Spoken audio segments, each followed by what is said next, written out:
अस्सलाम वालेकुम, मैं हूं अदील राज। आप देख रहे हैं मेरा यूट्यूब चैनल।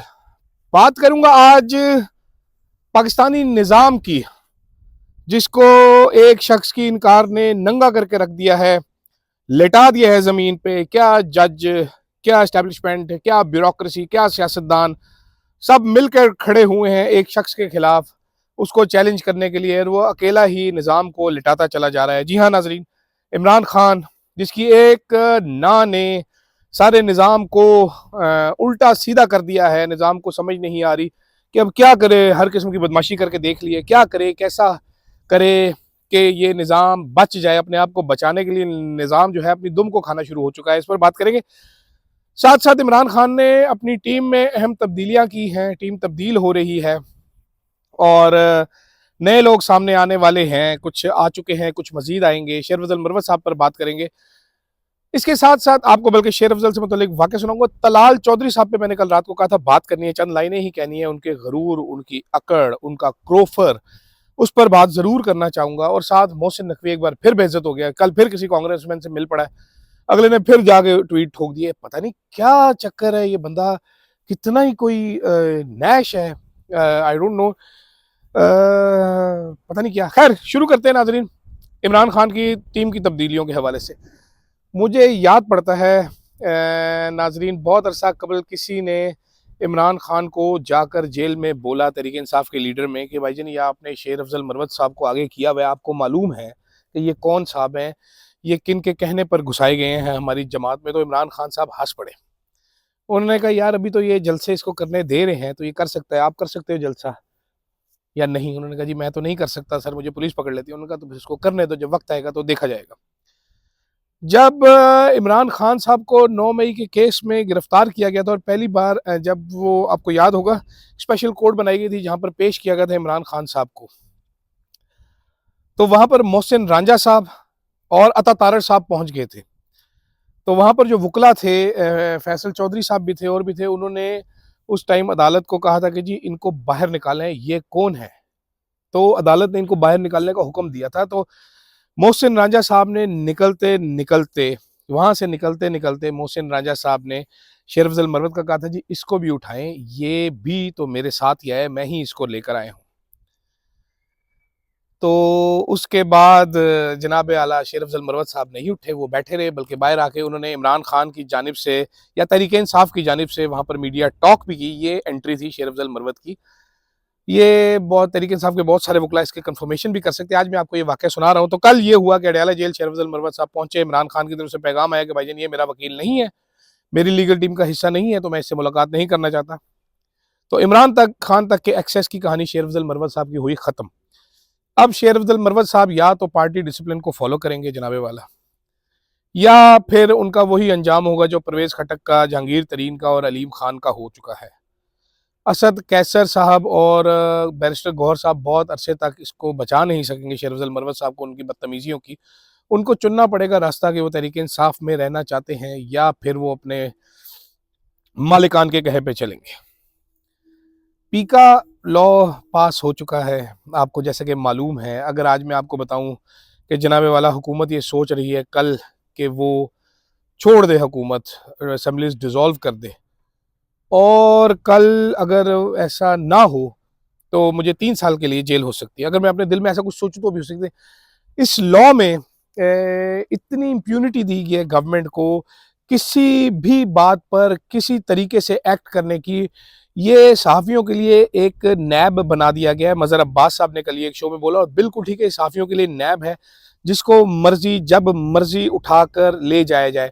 और इसमें मैं आपको एक बहुत ही इंटरेस्टिंग चीज़ बताता हूँ कि ये जो पीका लॉ है, मेन इसका हदफ सोशल मीडिया है। आपने अरबों रुपया खर्च करके फायरवॉल लगाई, आपने इंटरनेट स्लो डाउन किया, आपने ऐप्स बंद की, आपने बिलियंस ऑफ डॉलर्स का पाकिस्तान को नुकसान पहुंचाया, जिन भी बेवकूफ़ों ने पहुंचाया।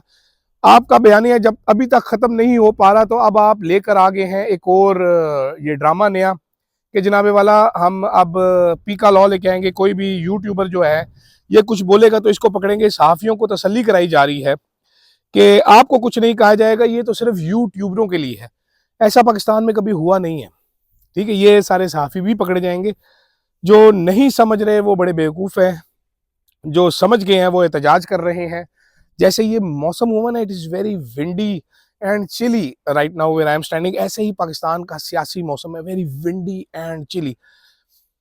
उमर अयूब साहब ने कल एक्सप्लेन किया, उन्होंने कहा जी डरे हुए सहमे हुए पार्लियामेंटेरियंस आए थे, बात नहीं कर रहे थे, इमरजेंसी में दाखिला कमेटी की मीटिंग बुलाई कि पास करना है, ये पास करना है, कोई सवाल ना करे। अब्दुल कादिर पटेल डरा है, सहमा हुआ, वो आगा रफ़ीउल्लाह डरे सहमे हुए। यही बात नुसरत जावेद साहब भी कह रहे थे कि जनाब मुंह से आवाज़ नहीं निकल रही थी। बिलावल भुट्टो साहब बड़े जो नाजरीन डेमोक्रेट हैं, वो डेमोक्रेट तो नहीं है, डेमोक्रेट है, टूल है वो बेसिकली एक फाशिज्म के का इनेबलर है, वो टूल है उनका, जैसे चाहे उनको इस्तेमाल कर लेते हैं।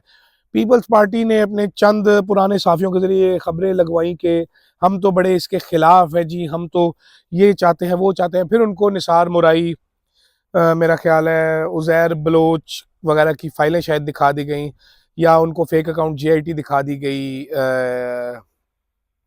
रियाज लालजी के केसेस दिखा दिए होंगे, ओमनी ग्रुप के दिखा दिए गए होंगे, तो आके लाइनों में लगकर वोट डाल देते हैं। इतनी बेबस है पीपल्स पार्टी, अपने आप को पाकिस्तान की बड़ी जमहूरी जमात कहती है। ये सब बेबस क्यों है, ये आपको समझने की ज़रूरत है। ये पाकिस्तानी निज़ाम जो 77 साल से चल रहा था, जिस तरीके से चल रहा था, ये शद्दाद की उस जन्नत की तरह बनाया गया था कि लोगों को बताया गया था कि जनाबे वाला आपने ऐसे ही रहना है। ये हमारे कुछ पुराने साफी आप में प्लांट करते हैं कि आपका डीएनए ही ऐसा है, आप गुलामी पसंद करते हो, यहाँ पर अंग्रेजों ने हुकूमत की, यहाँ पर तुर्क आ गए, यहाँ पर ये हो गया, यहाँ पर वो हो गया, ताकि आप चुप करके बैठे रहे। एक शख्स आया नाजरीन 77 साल में, उसने बता दिया, उसने साबित कर दिया है कि पाकिस्तानी कोई गुलाम कौम नहीं है। उसने आपको बताया, मुझे बताया, बहुत सारे और लोगों को बताया। उसने कहा अमेरिका को इनकार हो सकता है, इस्टेब्लिशमेंट को इनकार हो सकता है, जो चाहें आप कर सकते हैं। अगर आप खड़े हो जाएं, अपने हक के लिए खड़े हो जाएं, तो कोई आपको झुका नहीं सकता।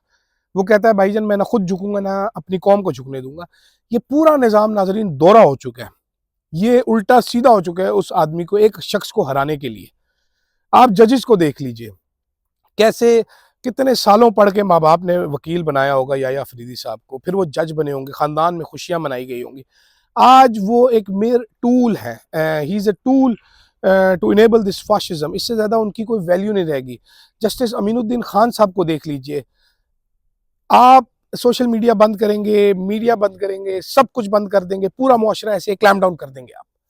ये कितना अर्सा रहेगा? ये प्रेशर कुकर जो है ना, जावेद लतीफ़ साहब कहते हैं, जिस तरह इरफान सिद्दीकी साहब कहते हैं कि मियाँ साहब थोड़ी थोड़ी नहीं सीटी निकलती रहती है उनकी, तो यहाँ पर सीटी नहीं निकलेगी, यहाँ पर एक धमाका होगा।